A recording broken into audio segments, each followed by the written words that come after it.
Mr. Secretary, you've got some good news to share with anybody who purchases an airline ticket in America. Tell us what that good news is. Yeah, we're really excited. We are coming out with a new rule that defines and lifts the standard for people getting their money back from airlines when the airline lets them down.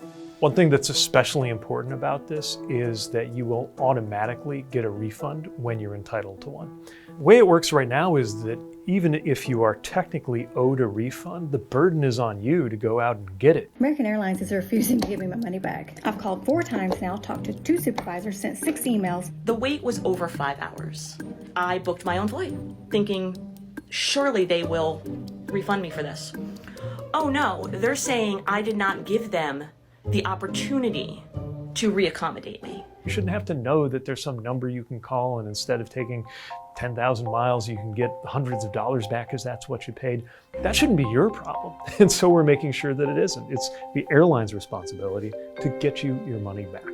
We're making it so that by default, you get the refund the same way you paid. So credit card or whatever means you used to pay, you get a prompt refund if your flight is canceled. Same if your flight is significantly delayed. We define that as 3 hours domestically, 6 hours internationally. How long have you been waiting? 7 hours. Since the last stop? Since we check in. And there's several other parts of the rule too. For example, maybe your flight got there, but you didn't get one of the services you paid for. You paid extra to check a bag, but your bag didn't get there on time. Or you paid extra for Wi-Fi and the Wi-Fi didn't work. This rule makes sure that if that happens, you get the money back that you paid for these services. Part of what we're saying is the refunds need to be not just automatic, they need to be prompt. For credit card, for example, that means 7 business days. We think this is going to improve the passenger experience, and we even think that it can change airlines' behavior because there is less of a reason for airlines to allow scheduling on routes that they can't serve very well. Mr. Secretary, how soon should people see the effects of this rule that you're announcing today? The rule goes into the Federal Register now, and within 6 months, it starts to take effect. And what that means is if you're booking tickets from that point on, you have confidence that you'll be protected by these new rules.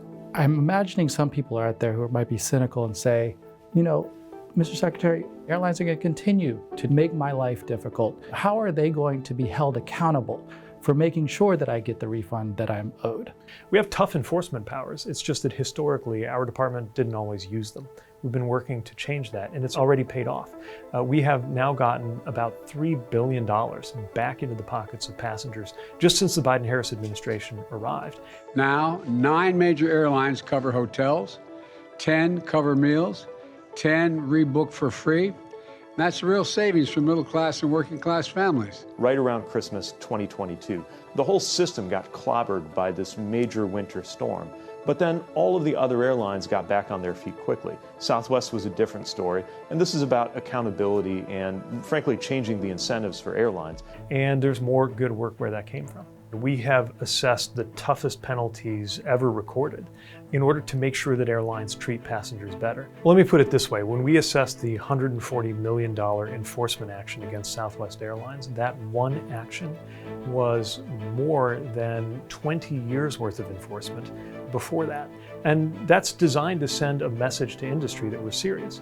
And we made sure that it was structured in a way that it didn't all just come back to the Treasury in the form of fines, but that it went back out to passengers in the form of compensation. I don't know if we're imagining that the Chamber of Commerce or their allies in the corporate world might want to challenge this rule in court. But if they did, help people understand what you're doing is completely according to the rules and authorities that you have.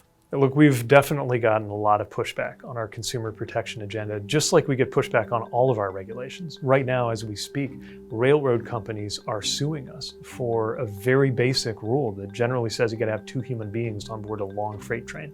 So we know that there may be resistance here too, but we also know that the law is on our side.